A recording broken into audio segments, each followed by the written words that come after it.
Bueno, hasi gara puntu bakarra daukagu, osak, hasita maitxu.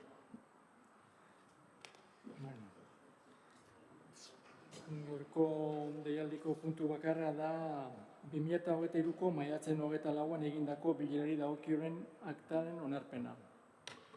Ez badago ezer komentatzeko.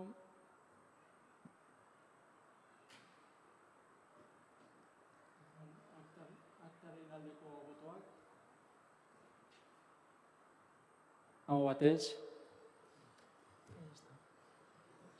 Ba, listo. Amaitxu dugu. Bai. Bueno, ondo segi, denok.